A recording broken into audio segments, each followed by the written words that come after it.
All right, we're going to call to order our workshop Tuesday, February 20th, 2024, 5 p.m. Item B, declaration of a quorum, 7 members present. Welcome, everybody. Item C, hearing of citizens. Nothing at this moment. And item D, D1, consideration and discussion related to the 23 bond sale process and the request for qualifications for underwriter services. Ms. Draws.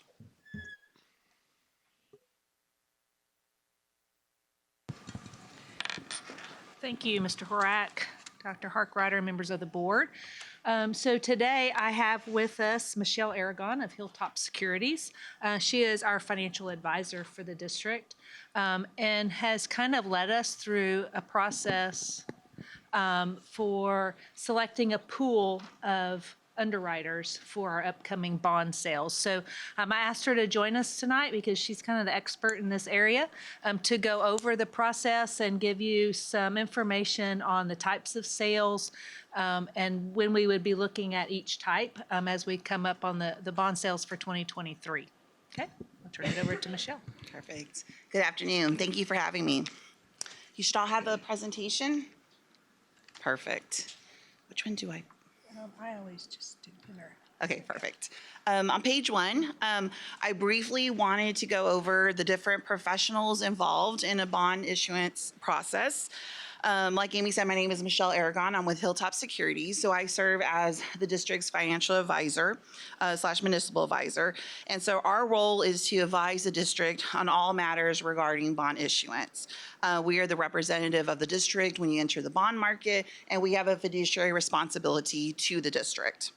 The box to the right of that is bond counsel, and so the district's bond counsel is McCall, Parkhurst, and Horton. They assist the district in all legal matters. They provide an opinion as to making sure the district is authorized to issue those types of bonds, also a legal opinion on the tax status of the bonds. Myself and the bond counsel, we assisted with the bond election, like Amy said. Once the bond election had portions that passed, now the district has the authority to go out and sell unlimited tax school building bonds whenever you're ready to. And when you enter in that process, you may or may not work with some of these other individuals on this page. The third box there on the top is underwriter, and you definitely will be working with underwriter, and we'll be talking about this a lot. An underwriter is a securities dealer who purchases municipal securities for resale either through a competitive or negotiated sell type, and we'll get more into that later. They may either do it individually or as part of a group called an underwriting syndicate. They will also have their own counsel who will represent the interests of the underwriter. And then quickly there on the bottom, when you have a bond issue, you have a paying agent. They're an institution that is responsible for tracking the bondholders and making sure that when the district makes their payments, those monies go to pay the bondholders. If it's a refinancing, you might have an escrow agent. They are responsible for keeping the money safe in the escrow for when the call date or the maturity comes for payment. And then the last two boxes, when you do a bond issue, those bonds are rated by a credit rating agency, much like you and I, when we go purchase a house, we have our own credit rating. The school district has their own as well. Those are the various firms that provide the ratings. And there's also an opportunity to purchase bond insurance or credit enhancement when you do a bond issue, which would take that credit rating all the way to the highest. Texas School Districts has a very good thing with Texas Education Agency provides the permanent school fund guarantee. When you apply for it, they guarantee those bonds. And so it takes your credit rating all the way to the highest level. And the higher your rating, the more safe the investment is to the investors and the better interest rate you will get. On the next page, we discuss there we go. We discussed the various types of bond sales that I briefly mentioned on the previous slide. Competitive sales is a sale that's conducted using sealed bids. Any underwriter may submit a bid, either individually or part of a syndicate, as long as they're in compliance with Texas Senate Bills 13 and 19, and we'll get more into that a little bit later. The basic terms and conditions are set by the issuer. Bids are submitted in accordance to those terms and conditions, and then the lowest bid is selected from the various bids that are submitted. Negotiate sales, the issuer selects the underwriter or underwriters prior to the bond sale. The interest rates, the compensation, and expenses, those are all negotiated with the underwriter. The next page puts negotiating competitive sales side by side, and it goes over the pros and cons of each type of bond sell. Starting with negotiated. Negotiated bond sales, like we said, the sell date may be changed. So the big thing with a negotiated sales, there's flexibility. So the sell date may be changed due to market conditions. There's flexibility. The size and the structure can change all the way until final pricing. Whereas competitive sales, the bonds are sold at a certain date and time. Once that date and time is announced in that structure, it cannot be changed easily. There can be limited flexibility because you can build in into the bid spec some flexibility, but it doesn't have as much as you could do on a negotiated sell. On a negotiated sell, like I said, the interest rates, compensation expenses are all determined based on negotiation with the underwriter. The spreads or the total cost of the underwriter may be less since they're not going to charge what's called a risk component. On a competitive sell, the underwriter's discount or spread is imputed in the rate. So when they give you the rate that they bid on, their charges are imputed in that rate. That rate might include a risk component depending on if there's some volatility in the market.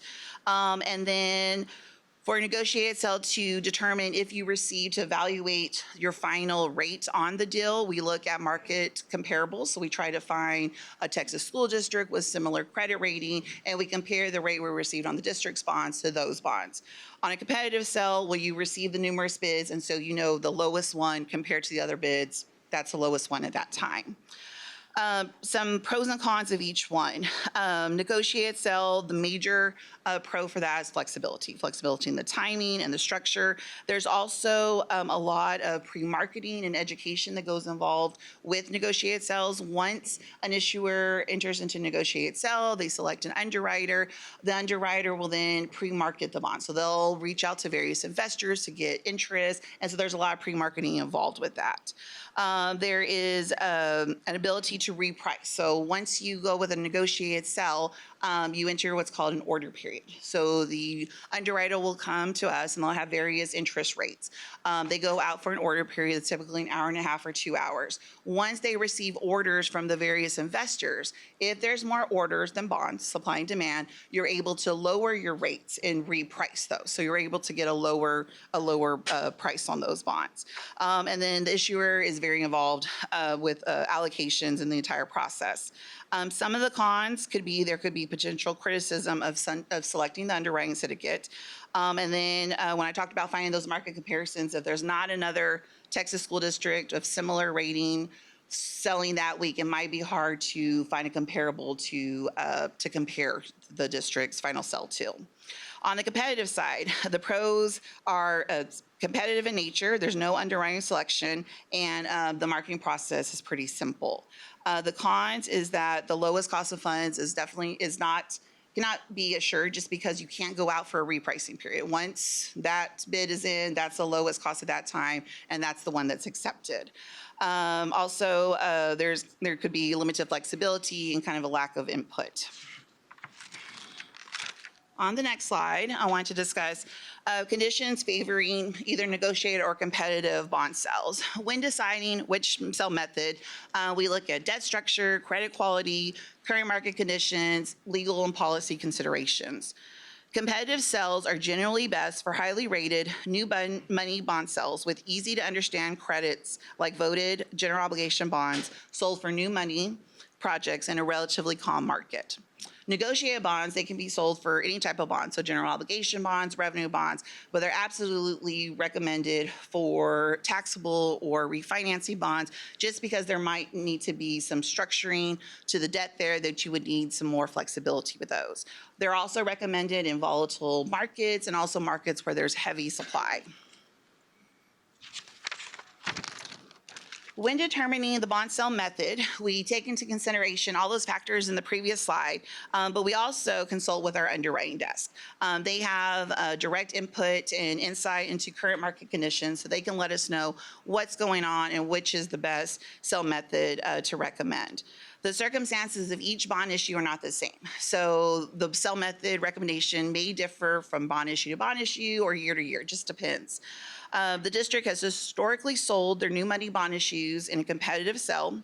However, over the last year, we've experienced market volatility with inflation, the Fed, we've seen all that, as well as Senate Bill 1319 implications.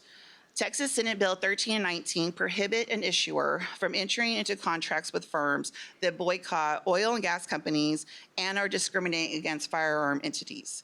These new Senate bills have restricted larger firms from purchasing municipal bonds. Over the last year, we've seen Citigroup, UBS, Barclays, they've all exited the municipal bond business because they're not able to purchase these bonds. What this does is this reduces the number of firms that can bid on large competitive issues. Therefore, in order to provide flexibility for the district to pursue either a competitive or negotiated bond sale, we recommended that the district issue a request for qualifications, or RFQ, for bond underwriting services in order to select a group of underwriters to compile an underwriting pool for negotiated bond sales. This RFQ was released on January 6, 2024, with responses due on January 25th, 2024. The district received 22 responses, which were evaluated by the evaluation committee on the firm's Texas School District underwriting experience, the expertise of the professionals assigned to work with the district, the firm's local presence or prior experience with the district, the firm's Texas School District underwriting references, and then their financial position and regulatory compliance. After evaluation, 12 firms were selected for the underwriting pool. Those 12 firms in the underwriting pool represent the firms available for the district to appoint as underwriter or part of the underwriting syndicate for negotiated bond sale. The number of firms chosen for the negotiated bond sale is dependent on the size of the bond issue. So typically, for example, if you have a $100 million bond issue, a typical syndicate would be comprised of approximately 4 firms. And then finally, just to circle back, the reason why we recommended this was that if the district proceeds with a negotiated bond sale, the selection of underwriters now has been given objectivity, as the district formally went through an RFQ process to select an underwriting pool that represents the firms with the best criteria to sell the district's bonds. I'll be happy to answer any questions. So, and Michelle, correct me if I'm wrong. So to kind of give you an example of what that flexibility would under a negotiated would be. So when interest rates were low for a very long period of time, we were probably in a good market for the competitive. But when the interest rates, it's volatile. If something happens in the market and that rate starts going up, and we kind of already set our date, we would have very difficulty to change it under that competitive. Under negotiated, we could change the date. We could say, we really still need the funds, but maybe instead of 100 million, let's only sell 50 million because that interest rate went the wrong direction. If it went the right direction and it's lower, we could say, interest rates look good compared to what they have been and what we think they will be. So now instead of 100, let's sell 125. To be in the best interest of the district. So that's an example that, I've kind of learned about during this type of market that we're in, of that flexibility that would be advantageous for us. And we would rely on Michelle and her firm and their underwriters to help us make that decision to say, we might want to postpone for a week or increase or decrease that issuance depending on what our cash flow needs are. That's helpful. Does that second bullet there mean that for, say, you're going out for the 100 million, that there could actually, that would be split between 4 Yes. folks potentially, out of that 12 that we have pre-negotiated with? 12, and then there would be a syndicate comprised of a lead manager, so a senior manager, and then some co-managers. So someone who is in charge, who has a little bit more liability, and then the co-managers. But it would be split. Everyone would have responsibility to sell those bonds. So explain a little bit about, at that point in time, out of those 12, how would those 4 come to be? Who would make that decision? So that's what the recommendation tonight would be. So we scored the 22 that were presented to us based on a matrix that we, predetermined and that they knew. And so I was looking for is once we got done, I was looking for kind of a natural break in those scores. And that happened to be at 12. And Michelle advised us to have anywhere from 10 to 14 to ensure that we have a good pool. So once we bring that to you tonight, we're going to ask that you approve that list and authorize the superintendent and/or CFO to make that selection as it gets closer to that bond sale and we start to set it up. So either the superintendent or CFO would be authorized to make that selection within that list that you've approved. So I have not done this method of selection before. I will admit that. So Michelle really walked us through it. But what I liked about this is, we don't have to go through this process. It's kind of like some other professionals. You don't have to do an RFQ. So what we're relying on is, of course, there's some very reputable firms. They call upon Dr. Harkrider and myself. But we're really just trying to make a selection based on who we know. And of course, if they've done business with us, that's going to sway us that way before. But this really put some questions and scoring behind the method, which was why I really did like this process. I feel like we have something behind it for why we selected who we did.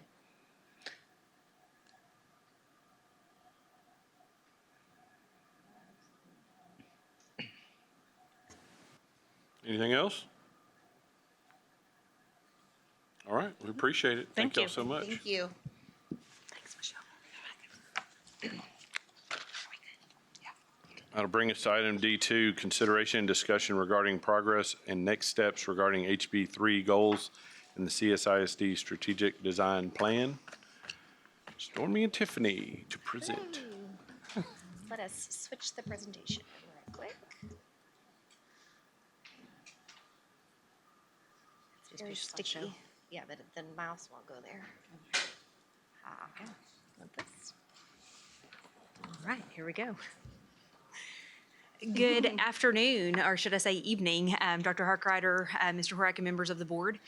We're excited to share some broad overview information about our progress toward our strategic plan, which, as a reminder, is also our district improvement plan, and also share some of the data that shows our progress on that plan that dovetails into our required House Bill 3 goals as well. So we've combined those two presentations to be more efficient this evening and also to show some of the evidence of impact of the plan itself.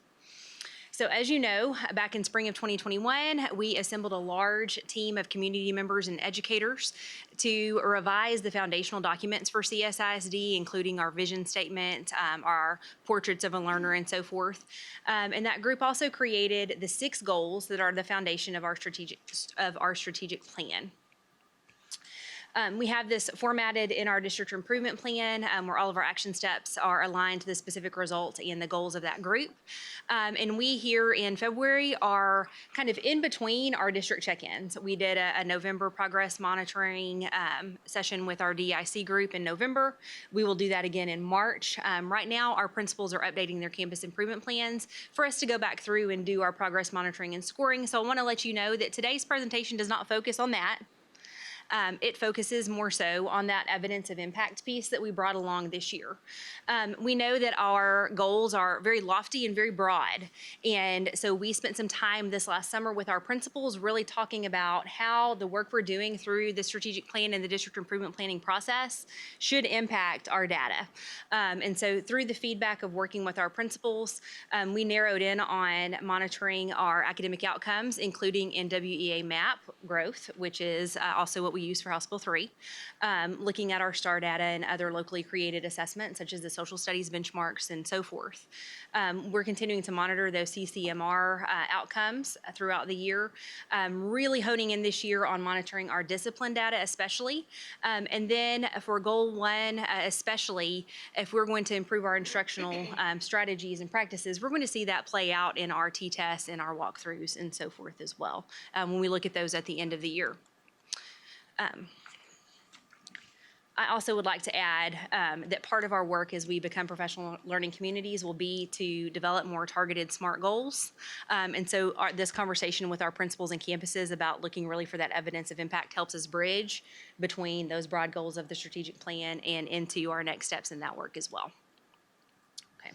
So once again, we'll talk a little bit today about each of the 6 goals, but we're really going to hone in on goals 1 and 2, which are really about the learning that takes place. We'll share a little bit more anecdotal evidence related to goal 1 and some concrete data related to goal 2, and then we'll provide you a broad overview of the other 4 goals this evening. So with goal 1, we have 4 specific results that we're working on. These really hone in on the professional learning experiences that we're giving to both our classroom teachers and also our leaders. We're also working on developing professional learning communities across the district and providing a lot of training there, which dovetails into working toward having student individual goal setting. And then really all of goal 1 is about improving our tier 1 instruction in all of our classrooms and making sure that we are building a vocabulary around instruction related to the strategic framework. Remember that logo up in the top right-hand corner. It's not just a pretty picture of puzzle pieces.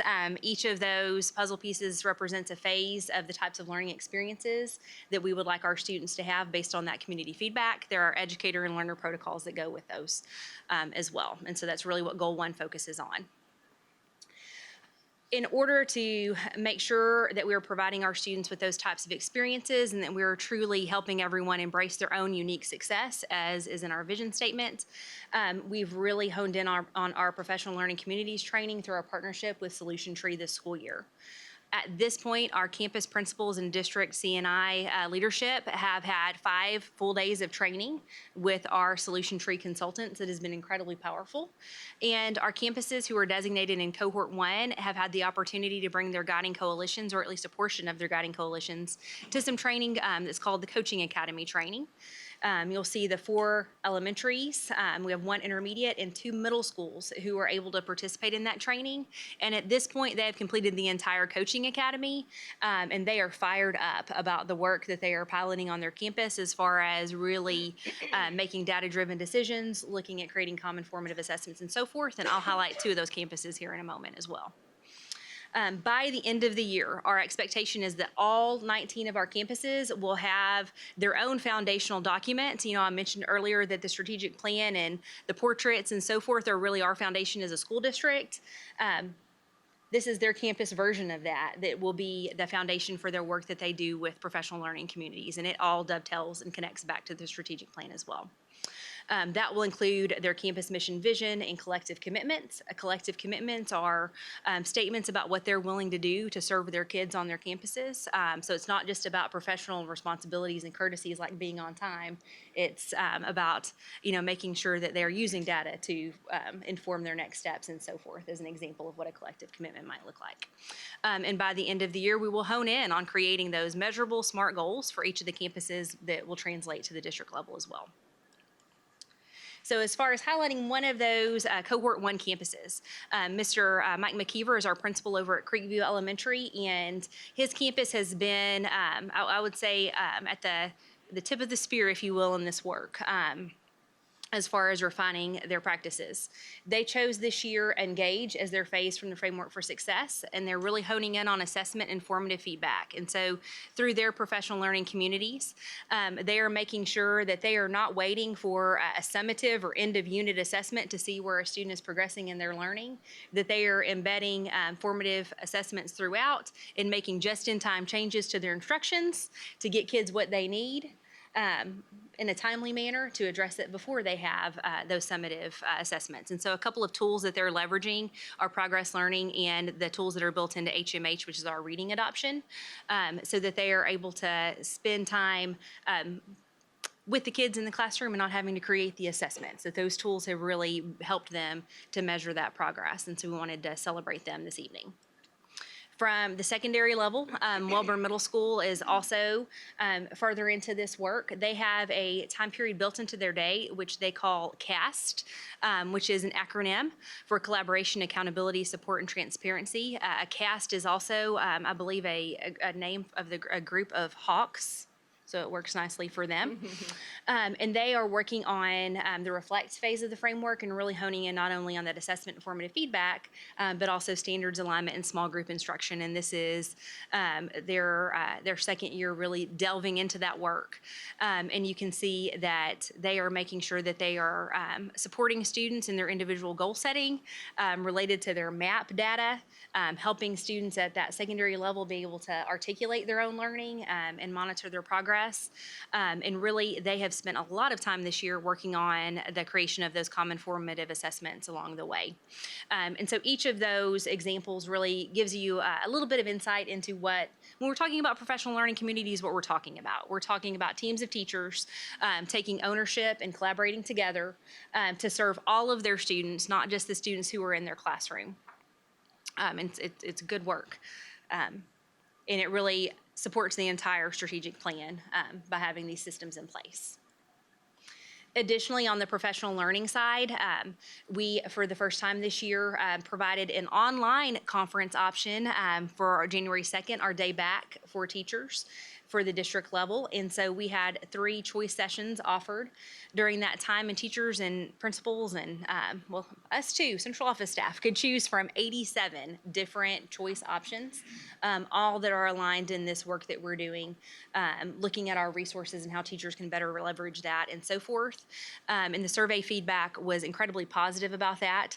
Any negative feedback was about the timing. It's just hard to come back after winter break and dive right in immediately into that learning. And we all know that an online setting is not everyone's preferred mode of learning. And so we had a little bit of feedback that if we could have an in-person event like that again, teachers would love that. We also have continued to work in our leadership development programs, the continuation of all of our different leadership academies, as well as the additions this year of the Aspiring Head Coaches Academy, which Mr. Starnes will tell you more about during the board meeting today, and the special education teacher leadership cohorts as well. Which are very exciting. And then we've continued our collaboratives, which is how we continue to develop and support principals and assistant principals through, once again, the CSISD leadership definition that was created over the past couple of years through our partnership with Holdsworth. We're really proud of the targeted work there because we know that for us to execute the 6 lofty goals that are in the plan, we have to have great leadership in our school district, and the leadership definition is giving us that common vocabulary to hone in on and to make sure that when we're talking about what our expectations are, we're meaning the same thing. And so we'll give you some additional data at the end of the year about all of our PD, but here's some broad overview information. And Stormy will take over at Goal 2. All right. Make sure I can reach the microphone. So goal 2, you'll remember, is about elevating academic outcomes for our historically underperforming student groups. You may recall this is one of the goals that we made a few adjustments to the specific results going into this school year because we wanted to really call out that we needed to both look at academic MTSS and also behavioral MTSS. We know that our students need the life skills and the behavioral skills in order to be successful in school academically, and so we wanted to call that out specifically. I'll just remind you, MTSS is one of our education acronyms, right? So it stands for multi-tiered systems of support, and it basically just means that we're going to look at data and we're going to make sure that we are doing what we can to support every single student, no matter where their need is. Some highlights for Goal 2, and this is where Tiffany alluded to, we're also going to cover just those House Bill 3 district goals that we look at 3 times each year. Some great things about our academic MTSS system is truly we have seen some improved systems on our campuses. At the end of last year, we finalized the elementary online MTSS handbook that then the secondary is able to they had a handbook previously established, and so we're seeing some more consistency with that on campuses. We also have MAP as that district-wide measure. So as we talk about assessments, we want not only district-wide measures and check-ins, but also we want campuses to be able to assess the just-in-time learning with their students to make sure that they can intervene appropriately. So those common formative assessments that our campuses are creating is something that we're really excited about, and it is new for some of our campuses. So over the course of the fall, we did not see quite as many of those as what we are starting to see now. So it's very exciting as we've completed a lot of that PLC training to see what we can do to assess the current instruction and what we can do moving forward. And then, as I said, we'll talk about our House Bill 3 district goals. Just as a reminder about those, we do review them at the beginning, middle, and end of each school year. The goal is for growth. So if you'll recall, the state requires us to set House Bill 3 goals that are about third grade STAR. So our board, whenever we revamped these, I believe it was back in 2021, we really wanted to have some additional measures because we know that we get STAR once a year, and often even the timing of when we receive it is not necessarily helpful to inform our practice. So instead, we are using that MAP data from beginning of year, middle of year, and end of year. And rather than looking at achievement scores, we're looking at growth, because philosophically, it's important to us that all of our students are growing regardless of where they are with their achievement. As a reminder, in MAP, if 50% or more of your students are meeting their growth goal, then you're in good shape. So I made some notes just from the MAP website to remind myself. If you're over the 50%, then you can consider yourself to be doing quite well, that you are doing considerably well. So that's good to know. And if you are under the 50%, then it invites exploration. I really love the way that they phrase that, because we know that we can't measure kids on one test on one day. And so we need that information to know what other questions we need to ask in order to do better for our students. I also think it's important to point out, Tiffany and I, as we were working on this yesterday, we stopped and looked at our achievement scores on MAP because we don't do that frequently here in College Station with our focus on growth. And I think it's important to note that we land on the higher side of the range academically whenever it comes to achievement. And so I just think that's a great place to start whenever we're looking at growth. It gives us a bit of a different picture, right? We know that our kids academically are strong, and it is important that we continue to see them grow as well. You're just saying we're starting at a higher point than most. Absolutely, yeah. We're on the higher end. Okay, now you get all the charts, which I will not read to you, but I will give you an opportunity to read yourselves. As a reminder that I put that House Bill 3 progress monitoring measure up in the top corner. This was set 2 school years ago, that the percentage of third grade students whose MAP growth measure would increase from 53%, which was our initial starting point, to 60%. So what you have on your chart here is the middle of the year growth percentage for the last 3 school years, okay? So yellow is the year that we're in right now. You can see that third grade, if we're looking particularly at that measure, we've done a little bit of hopping around. So we're 49, 54, 47.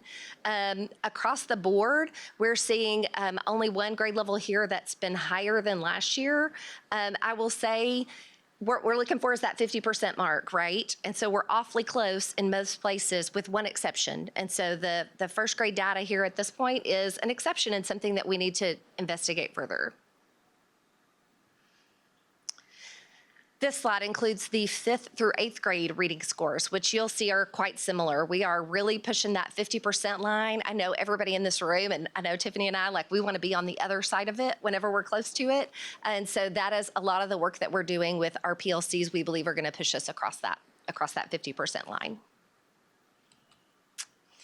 We asked our curriculum coordinators, who are really hands-on in this work every day, to really look at this data and give us this feedback on where we needed to go next regarding this data. And so for reading, we noted some successes, that we had 2 grade levels in which our African-American students showed some significant growth. And so that's as we get into the more deep spreadsheets, we see lots of different data, and that was evident to them whenever they reviewed the detailed information. We also showed 5 grade levels where our emergent bilinguals showed growth. And so as we're looking at our historically underperforming student groups, we're seeing some movement in those areas. Growth opportunities, we had only 2 of our 9 grade levels that had the same or higher growth than last year. You saw that evidenced on the chart. We have some grade levels who showed slight regression, and then 3 grade levels who the regression is certainly more than what we would like to see going from year to year. And so for our next steps, and you'll see some of these repeated, we want to ensure that our individualized interventions are provided. That's what this is really about. It's about saying, where are our kids as a whole? And once we see where they are as a whole, what do we need to do on the ground level in the classrooms to make sure that we're helping all of them grow? That will include a targeted review of some additional data. And then this also has just a specific analysis of those first grade skills and assessments. I have met individually with 4 of the elementary principals, and I have the other 6 coming up in the next couple of weeks, and we are having really specific conversation about that first grade data and what other data points do we have that show us that kids are growing and learning, and where can we find those gaps so that we can mitigate those before we get to the end of the year. This is the same type of chart. This is for mathematics, and you're looking at kindergarten through 3rd grade. I clicked too many. And then I'll remind you that this is another place where we do have a growth measure with our House Bill 3 goals, that we would go from 66 to 70% in 3rd grade. And this story is much the same as what we saw in language arts. We're hovering really close to that 50%, but we are seeing things a bit lower than they were mid-year last year. And here we have something similar with 5 through 8 math. You can remember this year is in the yellow. And as a summary for mathematics, we saw that grades 4 and 5 maintained or showed growth in 5 of their 9 student groups whenever we really look at the detailed data. Our African American and EB students showed growth, and our 2nd and 6th grade cohorts have maintained or increased their overall growth for 3 years. So we could give you chart after chart after chart. We're giving you the overview, but know that we're looking at the really minute detail. So those groups over the last 3 years have continued to grow with that same cohort of students. And then although grades 2, 3, and 6 did not show growth in comparison to last year, they actually exceeded what was projected for their growth. So it wasn't the same as last year, but we're still growing our kids. Some growth opportunities, we only had 2 grade levels who showed an increase from their mid-year data last year. And we have some cohorts who had an increase in overall growth, but we did see a bit of a decrease there in this year in 23-24. So we will continue to do that work that comes with the PLCs of looking at intermittent and formative data throughout the year and making sure that whatever we're doing in the classroom is helping get our kids where they need to be by the end of the year. The last bit of data we have for you is about science. You'll notice that 2nd grade only has a yellow bar. That's because this is the first year we've given MAP to 2nd graders. So we only have this first year of data. All in all, the same general story as the other subject areas. We traditionally, on our MAP scores mid-year, have a little bit higher scores in science than we do, higher growth, I should say, in science than in reading and language arts. And we see that again here, again, staying really close to that 50%. This gets its own slide, one giant bar for biology. But we also gave the biology exam for MAP for the first time this year. I will say our biology teachers have really just dived in to make sure that they can really understand the information that they're getting from MAP. It is interesting to run by itself because this is not by grade level, this is by subject. This is the only high school course that we give MAP in, and this is our first foray into that. So we have students in various grade levels taking biology, and this is the aggregate of all of those students together. As a summary for science, we can celebrate that all of our grades, except for 2, met or exceeded their projected norms, and the ones that didn't were very, very close. We do have, and you have likely heard about this in various reports and transmittal and things to you, that we're really working on inquiry learning in science. And I know Amanda Gibson really would like to celebrate that 3 of our elementary and 2 of our middle school teachers who are really have embraced that inquiry learning saw great growth in their students. And so that's encouraging to us as we're embarking on this new level of learning in science. Growth opportunities, we did see a decrease, as the same story as with the other subject areas. And then we did see just an overall decline. I've looked at this a lot as far as margin of error on MAP, and what is it? It's 3%. So should we where is the 3%? Where do we fall? No one likes to see that it's a little less than last year. However, I will say across all subjects, it's also mid-year. And so this gives us great opportunity to say, okay, we know where we are now, and we need to look at what we're going to do going forward to make sure that we've got 1 semester left with these kiddos, and we're going to get them where they need to be growth-wise. The second part of Goal 2 is about behavioral MTSS. As Tiffany stated earlier, we have really embraced campus administrator training with behavior. We have met several times with the assistant principals at all campuses and even the principals to look at their data from last year, to ask some questions, to have some conversation, even just like the how do you handle this and how do you handle this and how do we solve this problem. So a lot more collaboration has happened in this area than in years past, and we are looking forward to continuing that work throughout this semester and going into next year. For our discipline referral data, I'm going to switch over here because I wrote down some numbers. So we pulled total number of discipline referrals in the school district for the last 3 years. Note that the 23-24 school year isn't over yet. We're about 65% of the way through. So if we calculate 65% of the referrals from last year, that would be about 2,300 referrals. So we are tracking much lower than we have in years past regarding our discipline referrals overall. And so that's very positive, and I think it is evidence of the work that our administrators are doing to really help students de-escalate in situations whenever necessary and looking for other ways to help support our students who may be struggling behaviorally. Additionally, this is our placement data. So you'll look across the bottom. We have a section for out-of-school suspension. The second set of bars is for in-school suspension, ISS. And the last bit there is about placement on the DAEP campus. And so the story is much the same. If we look at 65% of out-of-school suspension, we would be at 449 this year. So we're well below in that area. If we looked at our in-school suspension, we would be at 1,806. And so we are significantly down from our ISS placements last year. And then finally, our DAEP placements, 65% of last year's number is 152. It is important to note that the state of Texas now requires a DAEP placement with any vape, and 40 of those 148 placements have been due to a student having a vape. Those may not have resulted in DAEP placements last year. Okay. All right, as I said at the beginning, we were going to dwell longer in goals 1 and 2 and move quickly through the broad overview of the rest of the information here. So goal 3 is focusing on enriching student school experiences by strengthening relationships between student, staff, and families. This is where we're providing training for our teachers regarding positive relationships, how to build those, things like relational practices and so forth. Establishing support programs for our historically underperforming and at-risk students. We have support programs. It's more about creating the documentation that goes beyond just Chrissy's brain as far as making sure we're all able to access those tools and have them widely shared. And then continuing to promote that engaging relationship between the school district and the community. And so in this area, we want to highlight our character education curriculum implementation. Remember that we chose to adopt Character Strong as our character education curriculum K-12. And at this point, we are implementing that on all 19 of our campuses to great success through our advisories, our counseling lessons, and so forth.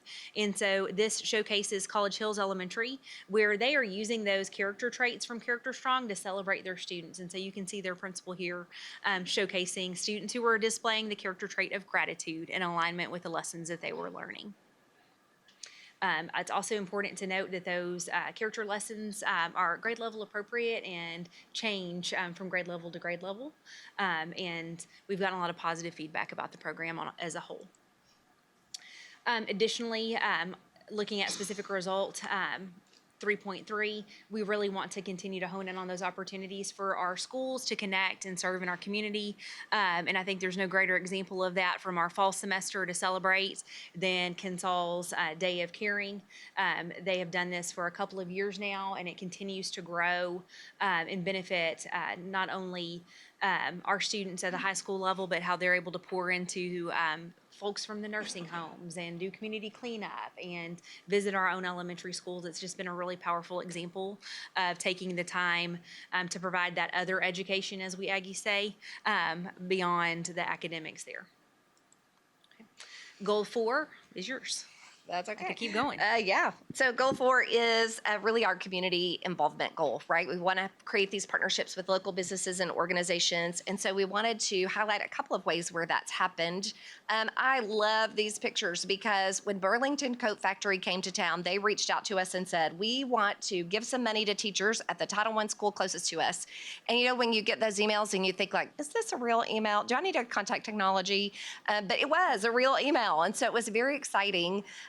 They, on their grand opening day, donated $5,000 that was then provided to the teachers in the form of vouchers to be used at school supply purchasing, like school specialty and things like that. So each teacher was able to go in and make purchases for their classroom as a donation to Burlington.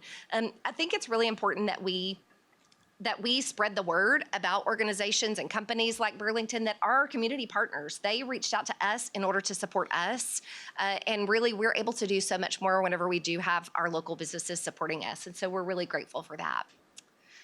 Additionally, we would be remiss if we did not recognize the Education Foundation and all of the ways that they support our teachers. I am sure you all know this year over $325,000 in teacher grants was awarded.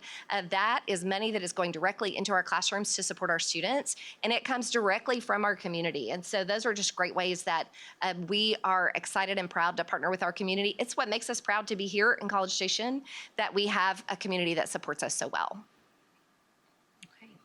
Goal 5 is really focusing in on the technology ecosystem, which includes strengthening infrastructure access points and increasing the number of devices that we have available. And fortunately, because of that support from our community and the passage of bond propositions in 2021 and then most recently here in fall of 2023, we've been able to make a lot of progress in this area. And so from that 2021 bond package, there is a lot of infrastructure, and I'm not going to pretend that I know what all of that means, but I know that our Wi-Fi is working better, and that's a good thing. We have smart panels that have been added into the majority of our schools. The ones who are built most recently did not need them, and so we're excited to be able to engage in technology with those new smart panels as well. We have a few more of those going in to upgrade some campuses in 2023 this summer as well. We were able to give our teachers laptops through that first bond in 2021, as well as increase our number of student devices in labs. And really, we want to take a moment to celebrate that we have 5,200 devices intended for student use who are in the district and getting distributed and added to carts right now. And we should have all of those deployed by the end of the month. And so we're really excited to get the increased number of devices just from that November election into students' hands by the end of February. It's just absolutely incredible. It will help us to actualize Goal 6, which is also about technology. Yes, so if we're going to have all these devices, we need to know how to take care of them and what to do with them. So Goal 6 is about using technology in a way that really transforms the learner's experience, not just using technology for technology's sake. You can scan a worksheet and now it's technology, but it really hasn't enhanced learning in any way. So Goal 6 is really to help us help our teachers know how to use this technology in a way that can just really empower our learners. And so the quick thing that we'll highlight here is along with what Tiffany was speaking of, where we hope to have all of these devices distributed by the end of the month. As part of that, each teacher in the district who is receiving devices for their students is participating in this Nearpod training. It's an asynchronous training that teachers can do that talks about not only how to care for your devices and sort of pro tips on how to make them function well for you and your students, but also with some thoughts and some ideas about how you can really truly use these devices in order to integrate technology purposefully into your classroom.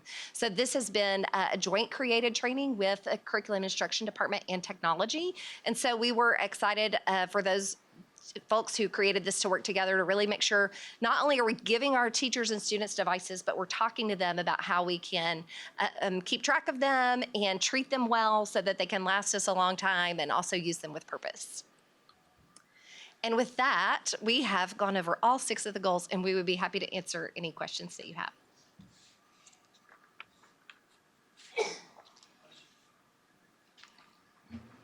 have. You guys touched on map and look at our students throughout the year compared to STAR. which is once a year Right. that we get eventually. This is comparing against other districts in the state, right? Correct. So it would seem there's a distinct advantage of using MAP testing to measuring how our students are doing versus STAR. So MAP is nationally normed, so that's one other area where it gives us some different information than what we would get from STAR, and it is something that we can do, like with the 3 times a year, it's just more information. I will also say, one of the things that we don't love about STAR is that it does, like, I always think like there's an 8-year-old and we hope they're having a good day whenever they're taking their STAR test, because so many things are balanced on that one person's one day. And I don't ever want any of you to judge me on one day, right? Like that is not how we treat one another. So I think whenever we even have those 3 administrations of MAP, we have to look at them as how do they inform the next step of what we need to learn, so that we can make sure that it's informing us at a district level of what other information that we need. Dr. Payne, also, STAR test is every kid's taking the same test. So 3rd grade math test, every child in 3rd grade is taking the exact same test. Your MAP testing measures strengths and weaknesses of each student. So as they get questions correctly, it progresses up or down, depending. So it's not the same test question for every single child. And that's why the information is valuable, because all students have weaknesses. Our top of the top kids have weaknesses, so it allows us to identify not only students that are struggling, but even our top learners. There's areas that we can strengthen those areas of weakness, and that's why we view that as way more valuable than any STAR data we would ever get. And this is something that we chose to do. We opted into this, right? So we chose It to is do, at a not cost require. to the district. We chose to do this because we feel like it's valuable data. Awesome. Thank you. Which, I appreciate your comments, Dr. Harkrider, because I do think that becomes part of the problem of how it becomes harder and harder to get growth for everybody, right? Even the very high, Right. the high learners, right? So, that is our challenge, because we do have a lot of those. Yeah. And to really, like you went through on goals 1 and 2, is to meet each of those students where they are and still have them each growth. So we'll keep hoping those numbers. Yeah, that's the hard job we have, right? But just in general, always so happy to see this. I can't believe it's been almost 3 years since we had the strategic design committee, and just see it. It hasn't changed very much, but you continue to just focus on the important pieces of what we're doing. I like, for instance, but I love that you added the behavioral MTSS in there. I think most of us hear that is an important piece of what's going on in our classrooms. And so, we need to focus on that to help get the academic part where it needs to be too. So, and again, like I said before, I really also like just the fact that you've added that evidence of impact, right? They're not just a set of actions. We are going to monitor that it is getting us to where we need to be. So, thank you.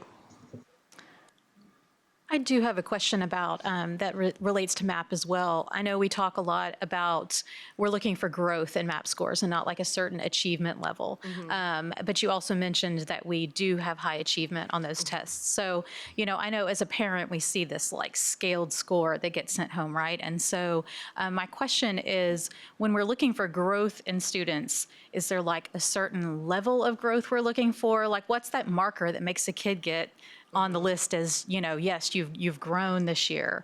What's kind of behind that number? Is it any growth from where they were to where they are now, or is it a certain level of growth? So I won't be able to go into great detail about the Right. statistical analysis of it, but I will say that MAP provides a projected growth for every student. And so it looks at all the historical data that they have for the student, where it's a RIT score is essentially their achievement score. It looks at their RIT score and it says in this number of days of instruction, we expect their RIT score to increase to this number. And so what we provide to you is the students who met their projected growth. So there are plenty of students who grew, they just didn't quite grow at the level that we would have expected them to through MAP. Okay, so that's just clarification on some of the students that may not be in that number, like they have grown, but they haven't quite grown to the level that we'd like to see them. Is that okay? Absolutely. Yeah, there's 4 quadrants that kids will be put in, from low achievement, high growth, low achievement, low growth, and so you get that breakdown. The higher achieving students It is difficult to continue to hit that expectation, but that's why we've got to do a really good job of when those students have, those high-performing kids in particular have achievement weaknesses, we improve those areas, then when they're tested on that the next round, it allows them to continue to inch up a little bit. But it does become difficult at some point in time. You almost max out, but I think that's why it's valuable, because they will have weaknesses that we have to focus on. Thank you. Anything else? I think I did hear from a teacher that they'd named their laptop cart Dolly Carton. Dolly like that. Carton. And I was like, that is That's fantastic. fantastic. We should have So, a contest. Yeah, it was kind of neat to hear that. So they are very excited about those, for sure. Appreciate it, y'all. Thank y'all. Brings us to item D3, consideration and discussion related to board policy DED, local compensation and benefits, vacations and holidays. Mr. Simak.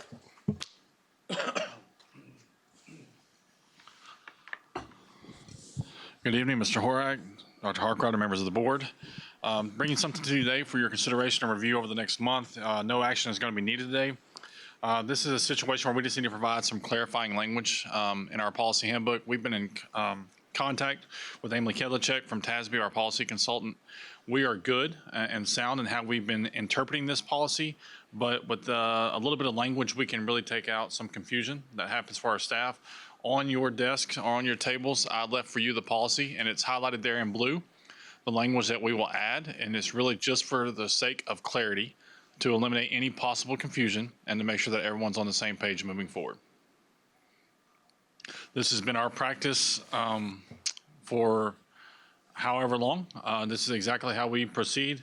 And again, we've been in contact with our TASB consultant, and we are in good faith doing exactly interpreting it the way we need to. It's just when you read it without the highlighted blue language, it does lead to some confusion. And so we just want to make sure that we provide clarity for our staff.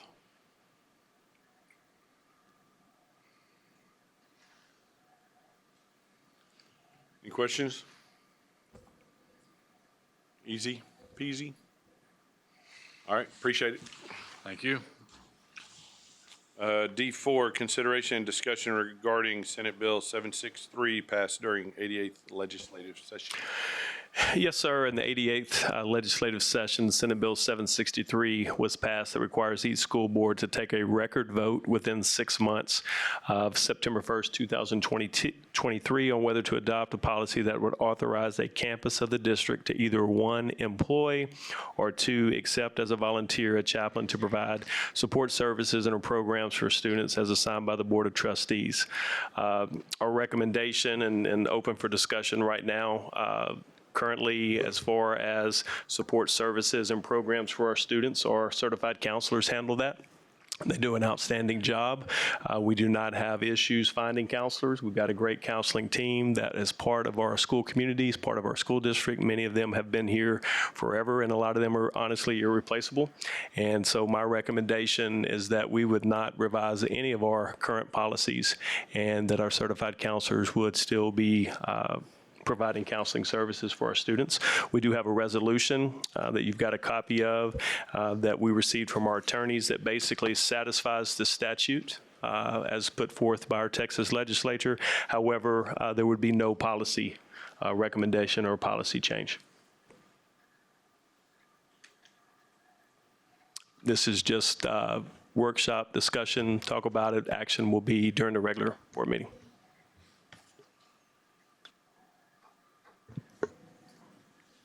And I guess, I mean, it's not, maybe, I don't know, as explicit as it could be, but the first one there says that there, obviously, we can still permit chaplains and other religiously affiliated persons to apply for the employment. But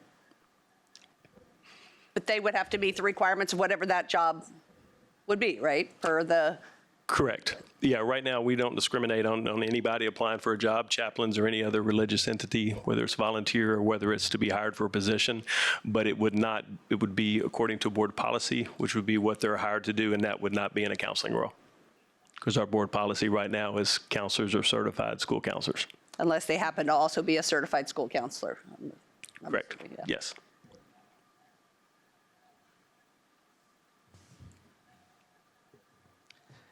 Yeah, I mean, this is your typical Texas legislature throwing out some poorly worded law that has all kinds of potential negative effects. I mean, it doesn't even define what the word chaplain means. I completely, I feel for our legislators that they're, limited to every 2 years for a limited number of days unless the governor calls them in a special session. But this is the kind of thing that I'm sure the intentions were good, but there are just so many potential problems that come from allowing in anyone who identifies as a chaplain without any accreditation, any education, any particular requirements. So despite the fact that we can always use more help when it comes to dealing with mental health issues and support for our students and so forth, this is not the answer. This is a can of worms that CSISD doesn't need. Dogpile on that, Josh. It's the state trying to get us to hire somebody else that we didn't ask for, and they're not funding it, right? And then I think the key point that I think the taxpayer should be aware of is our policy already covered this. I think, like Jeff pointed out, we're good. Thanks, legislature. Any other discussion? No? All right, that'll bring us to item E, adjourn.